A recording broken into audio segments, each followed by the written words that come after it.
Hello and welcome to Nithrania YouTube channel. My name is Branislav Berec, and in this video I'm going to introduce the games from the so-called 18xx family of games. And although the name may resemble a different type of games, these games are train games and they are about forming and creation and further development of the railroad companies in the 19th century. That's why the name 18xx.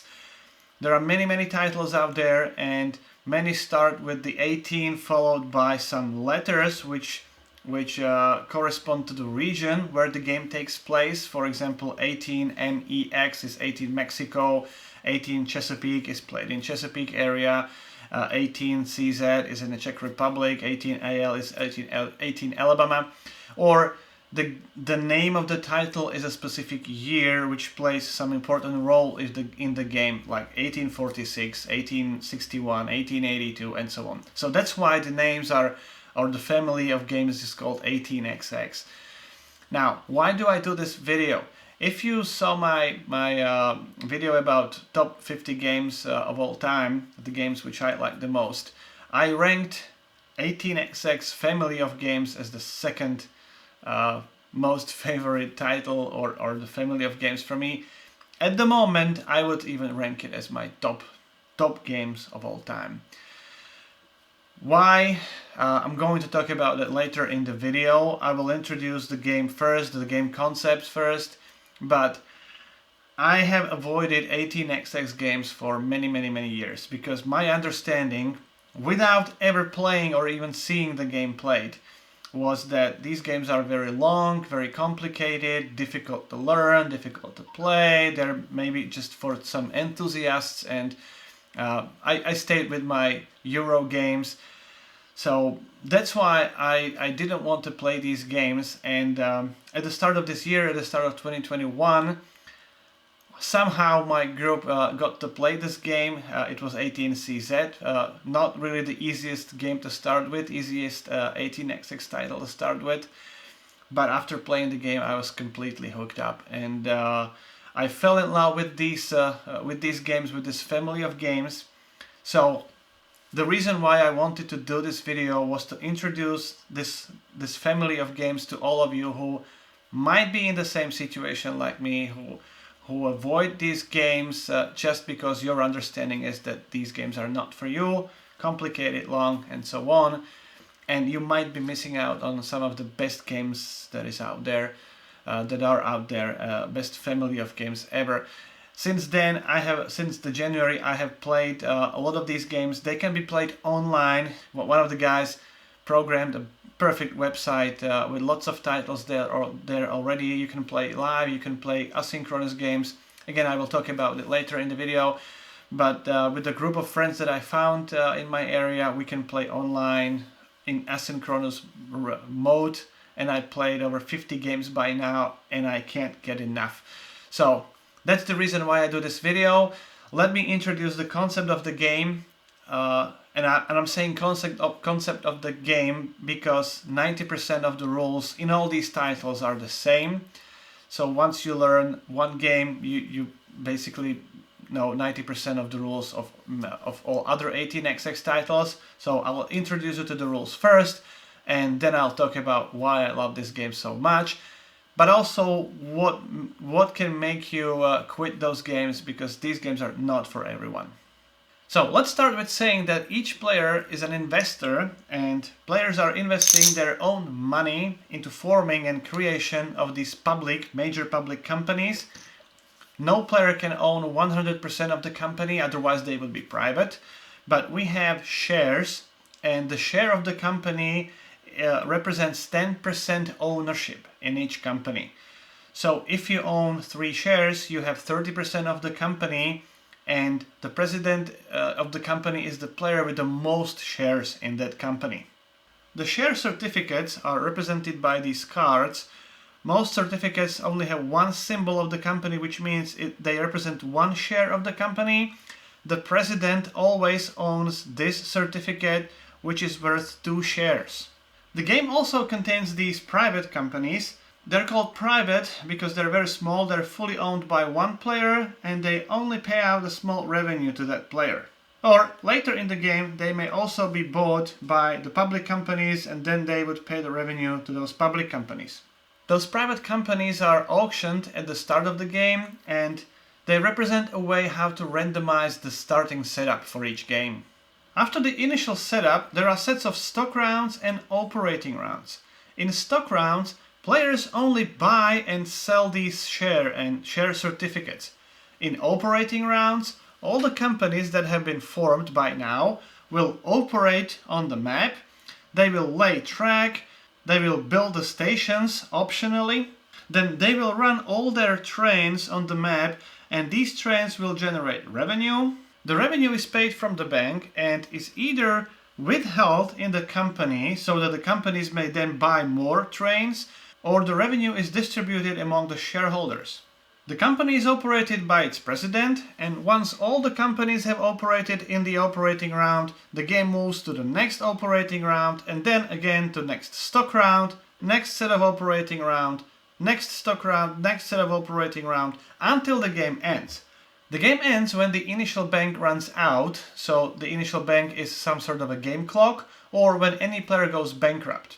Then the winner is the richest player. Your personal wealth is the sum of your personal cash plus the value of your portfolio. The value of the company shares is tracked on this market, and each share is worth the number where the company has its marker. So each player simply multiplies the number of their shares by the current market value. So not only you want to have a lot of cash, you also want your shares to be worth as much as possible. However, when companies make profits during the operating rounds and they pay out the money to shareholders, so the money doesn't stay in the company. However, to operate effectively and to make the company make that profit, companies need trains. So from time to time you need to keep the money in the company so that the company may buy more trains. And you need to find this balance between paying out and gaining personal money as the investor, and between keeping the company rich enough to buy the shares, to buy the trains. Otherwise the company may run out of money, and it may happen that you as the investor will have to finance the train from your own pocket.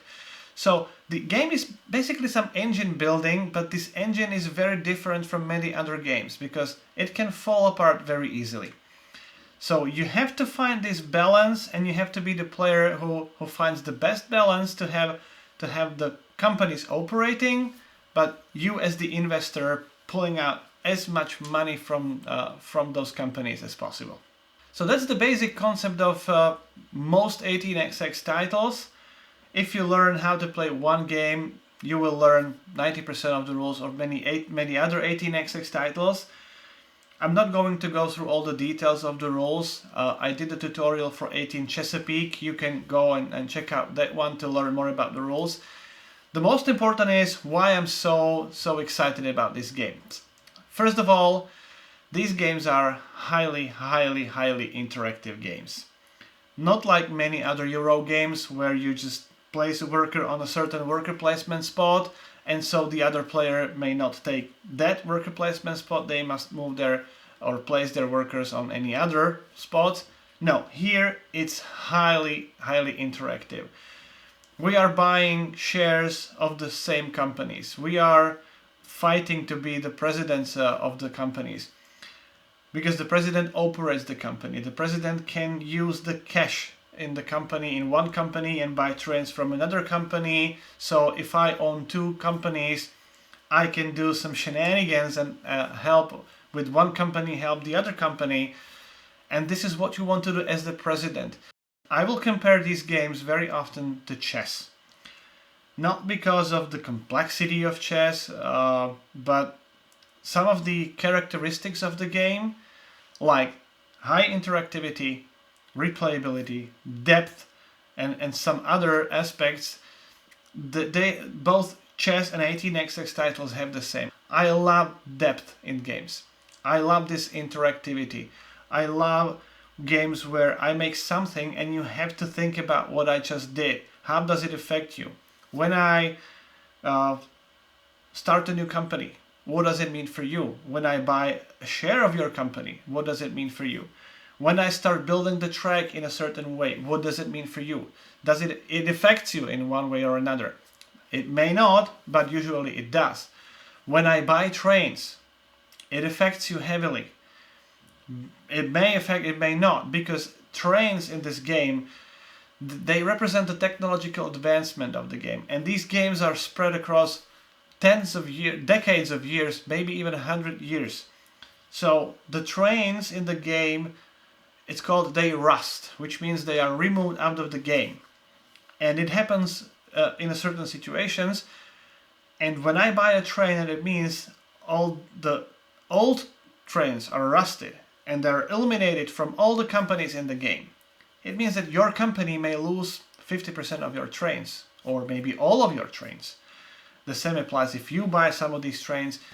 My trains may rust. So everything players do in this game affect all other players in that game. That's the level of interactivity which I love. Then depth.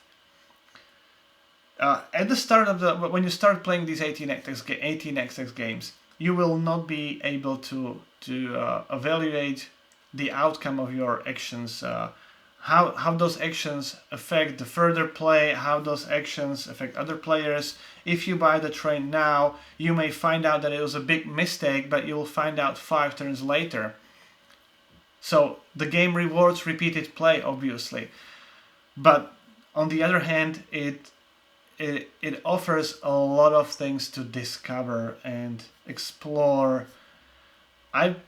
Now I have played over 50 games, and I'm still exploring more and more possibilities, options, more connections of my actions with actions of other players. I'm still exploring. After 50 games, I'm still exploring, and I feel like I'm at the beginning of this exploration. Which Euro game can give you this? Which Euro game you can play 50 times and still feel like I'm just starting to explore the game? Other players, other people may be, they may not like this feature of the game, because they may feel like, okay, if I'm not familiar with the game, I will be probably crushed by more experienced players. And it may happen. But it's not like chess, that if you play with someone who played 100 games and you just start with the games, then you have no chance. No, it's not as complex as chess. But after playing 4 or 5 games, you will start to see this basic implications of your actions, and you will start to discover these actions, and you will have a chance to beat more experienced players, especially if those players will be kind enough to teach you the basic strategies and the basic concepts. You may find them yourselves, which is a beautiful thing to do, but to speed up your own development, you may ask questions. Watch what those other players are doing, and learn from them. And you can get into the game very quickly. It will not take you 15, 20, 30 games. You can actually learn the game and the basic strategies of the game in just 4 or 5 games. And then you can compete with those experienced players. Not in every title maybe, but if you get into the game and if you start enjoying the game, you will not stop with 5 games. Like me, as I said, I'm 50 games under my belt and still just exploring. So that's one of the features: high interactivity, depth, and immense variability and replayability. That's one of the main aspects why I love these games so much. Then another reason why I love these games so much is the dynamics of the game.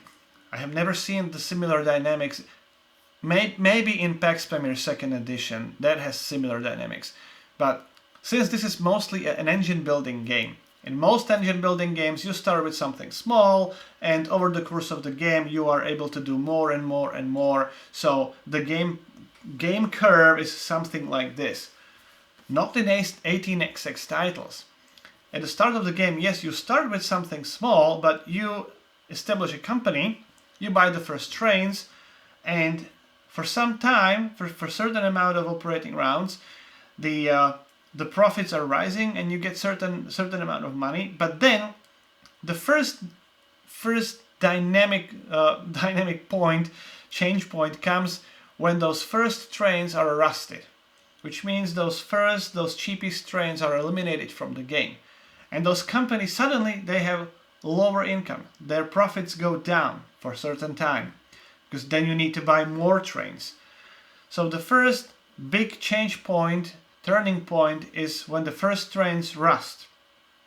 Then the second one comes when companies can buy the first permanent trains. So those are trains that will never rust in the game. That's why they're called permanent.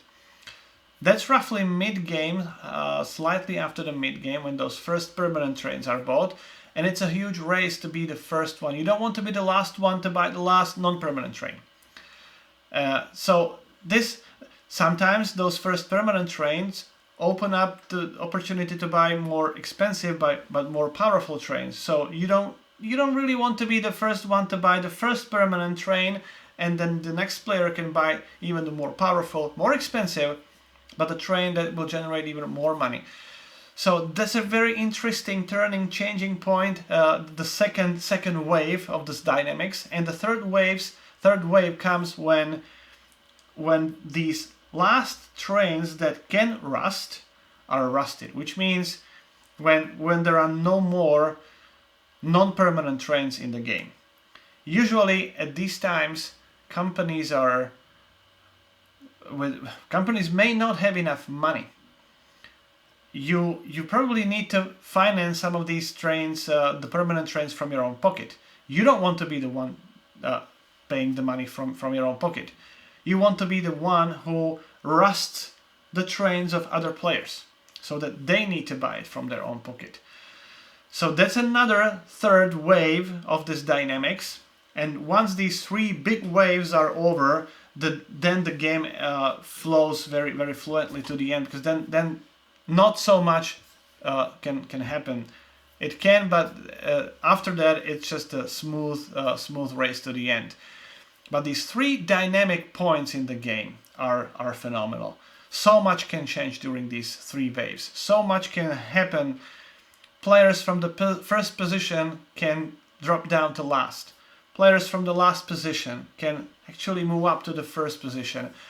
We just played 2 weeks ago an 1882 game in which we've seen phenomenal game. Things that the players who were at the top, the first and second player, they dropped down to the last position. They tried to protect their position, but they failed. The player from the last position created a phenomenal move and actually made it to the top. He rusted the trains from one company, then from the second company. He dumped the company on a second player. Phenomenal. What we saw during the operating rounds and what we saw during the stock rounds, it was an excellent. What happened during those dynamics, it could be a 2 hours 2 hours movie. If we would make a movie about that, it would be a very dramatic movie full of action. And in which games you can see this, in which Euro games you can find this kind of epic events that might happen. In no stage of the game you can relax and say, I'm in a good position, I just need to do what I do and continue doing. Maybe after that third wave, but basically that's the game over already. So this dynamics is something which I've never seen, maybe except for PAX Premier 2nd Edition, and maybe some other games which I have never played, I don't know. But this is something that I don't usually see in Euro games, where the curve is very, very straight, or it's some sort of exponential. Here it's wave after wave after wave, and every wave can be a turning and changing point in the game for any player. So fantastic dynamics. Now, I will talk about certain aspects of the game which I like a lot, but some people hate. And these aspects might be the reason why they don't play these 18xx games. First, people say the games are long. It used to be true with many older titles when some of those titles may play for 6 or 8 hours, newer titles are designed in such a way that they can be easily played in 3 or 4 hours. Depends on your group, depends on the speed of the game. I've heard about people who can play these games or certain games in less than 2 hours or maybe even 90 minutes. Again, I will compare it to chess. You can play a standard game of chess, which can take 4, 5 or even 6 hours, the standard tournament play or competitive play. You can play rapid chess, you can play a blitz chess, you can play a chess in 5 minutes. So depends on how you want to play these games. Most people want to think about their moves, so the game length depends on the number of companies in the game which need to operate, because it's not dependent on the number of players in the game. Because if we have 8 companies in the game, those 8 companies must operate. And it doesn't matter if they're operated by 3 players or by 6 players. It's that the company has to operate.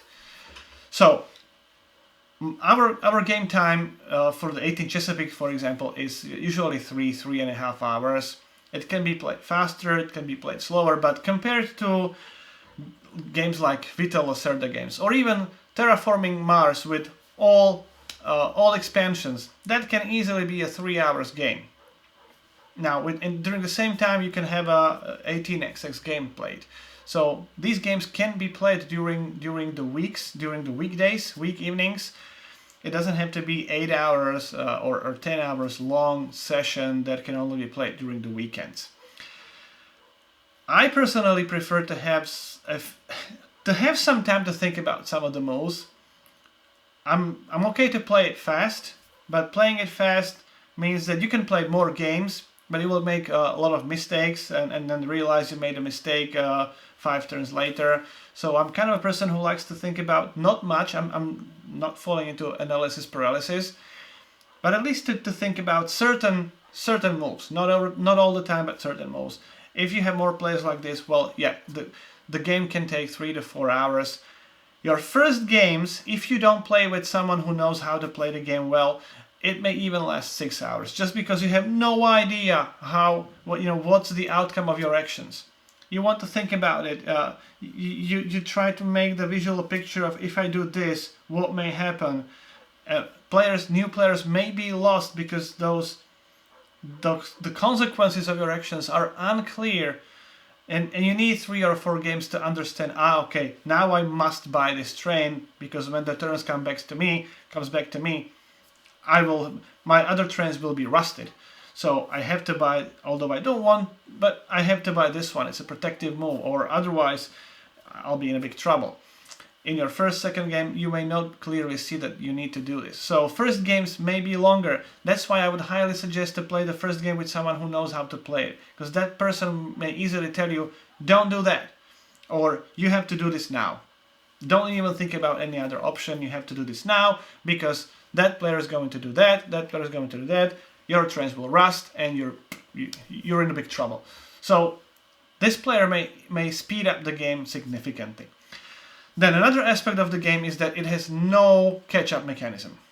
Nothing at all. You may see these mechanisms in many other Euro games where the last player has some catch-up mechanism, has some ways the game is helping the last player and somehow slowing down the first player, just to make the results or just to make the players to be close to each other and to make the game dramatic, so to say. Here the drama is there even without any catch-up mechanisms. But the lack of this catch-up mechanism means that some players may make a big mistake early in the game and they're done. They have no chance of winning, especially less experienced players. This may be a stopping point for them. So again, in first place, help these players out. Don't make them don't let them make big mistakes. It's great to learn from our own mistakes, of course, but don't let them do it, because if they have to sit 3 hours in the game, boring and knowing they're absolutely out of the game, that's not fun for them. If you play with more experienced players, they know this can happen. Yeah, and they will not be turned away from these games just because they make a mistake. They may be angry about themselves in that particular game, but they will easily come back next time. When you do this with new players, they may not return because this I got screwed up early in the game and I had to sit there for 3 hours. No more, thank you, never, never ever.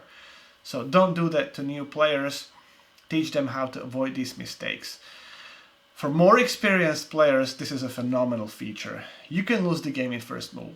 You can lose the game in the initial auction with equally experienced players.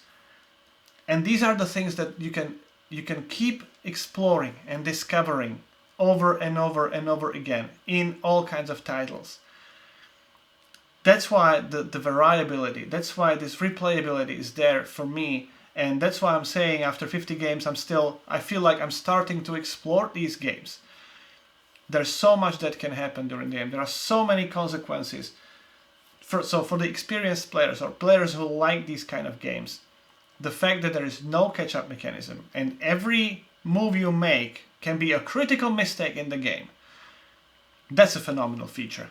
Every time I lose the game, I know exactly, here I made a mistake and that lost me the game. In many other Euro titles, I don't know. I lose a game by 10 points. Where did I lose them? Which move was the critical one? Or, well, I don't know, especially in many so-called point salad games.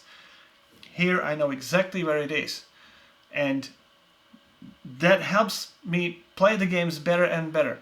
Because I know exactly what I did wrong, and next time I can do it better. So again, for experienced players or players who like these kind of features, phenomenal. For many others who are not so good at these games, there's no catch-up mechanism. That system, this 18xx games may not be for you. Then some people say these games are mean. Again, let me compare it to chess.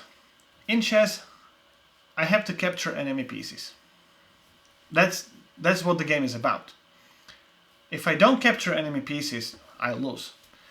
When I capture the enemy piece, it's not that I want to be mean to you, that I want to do mean things. I have to capture your pieces. In war games, yes, inherently war games are about killing other armies. In 18xx games, I'm not killing anything and I'm not capturing any pieces, but I can still do things which may hurt other players in such a way that they will lose something. I talked about those dynamics, that there are 3 big waves, and during those waves, well, the wave is a wave, it goes up and then it goes down. So I may do, and I intentionally may do something to make me gain something and you lose a lot.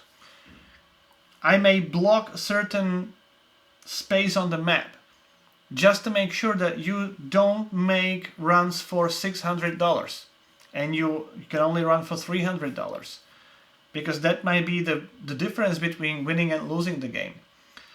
I may try to find a way how to rust your trains as quickly as possible. If you have 2 trains and you make a lot of money with them early in the game, I will rush to buy that 4 train to rust your 2 trains, because otherwise you will run away and you will earn so much money early in the game that I will have no chance of catching you up later. So it's exactly like chess. If someone is attacking, I want to defend.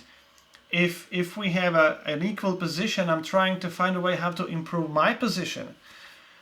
If there is a bishop somewhere and I can move my pawns so that I can block that bishop and actually take him out of the game, or block him for a certain number of moves, make him very weak, I will do that in chess because that's a very effective strategy. I want to get positional advantage and I want to get material advantage. The same applies for 18xx. I want to gain material, money advantage, and I want to get positional advantage on the map. If you don't pay attention, if you leave me, if you give me a way how to block you out, I will block you out, because that's the way for me to gain positional advantage on the map. Now, some people may take it that it's a mean It's really mean to me. You do mean things.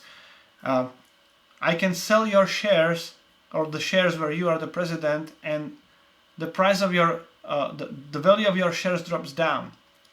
Is it mean? Well, nobody likes to see that. Some people don't like even doing that.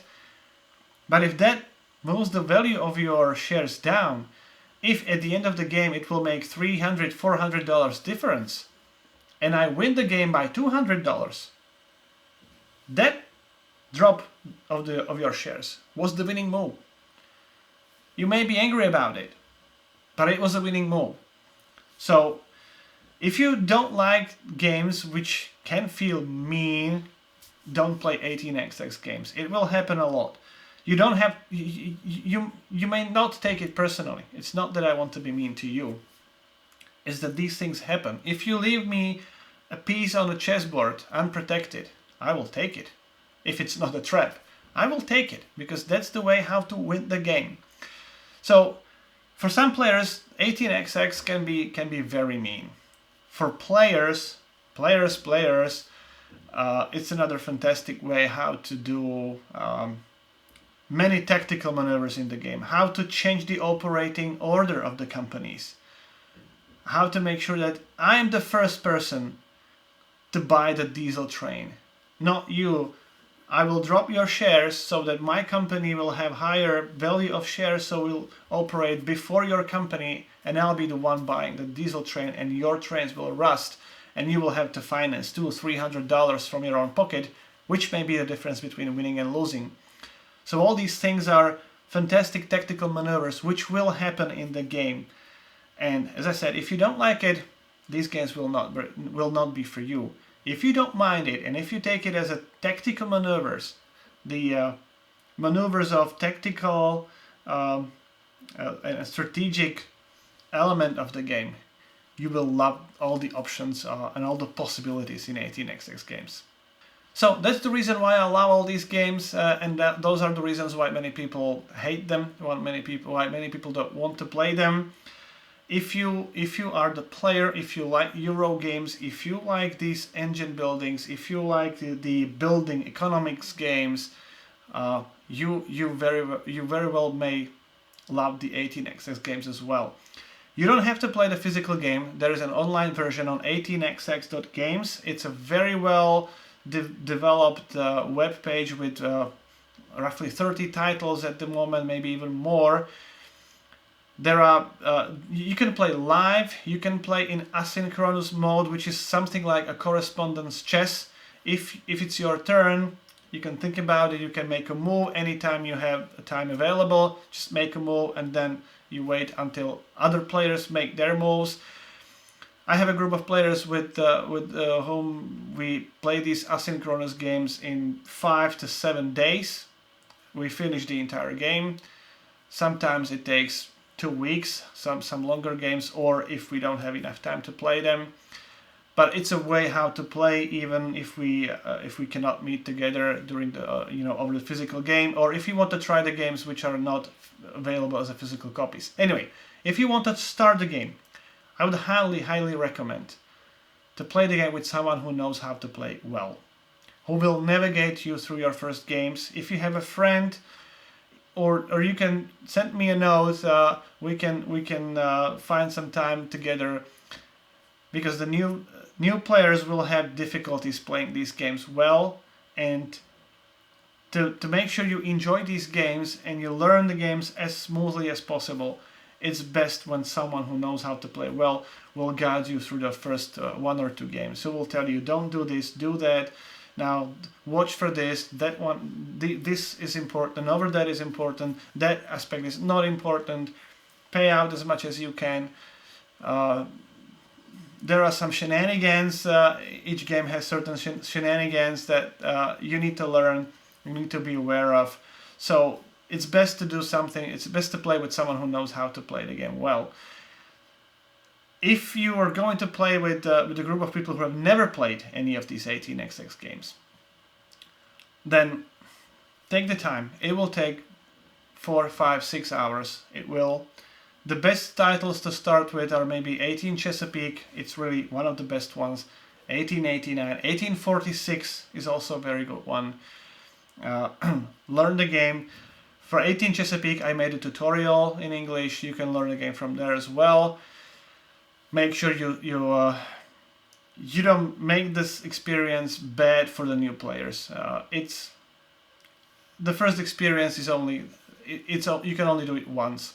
So all of these games are maybe long, maybe difficult to play well. You can learn them very quickly. But if you play with new players, and if you are the ones who know the game well, try to make sure that these new players enjoy the game and they learn these basic strategies and they get into the game as quickly as possible. So that's it. I hope you enjoyed the video. If you have never played 80 in any 18xx games, maybe I have raised some interest. Hopefully I have warned you enough if you're not the player who would really enjoy these games. If you would like to learn how to play or have some first plays and you don't have any group, just send me a note.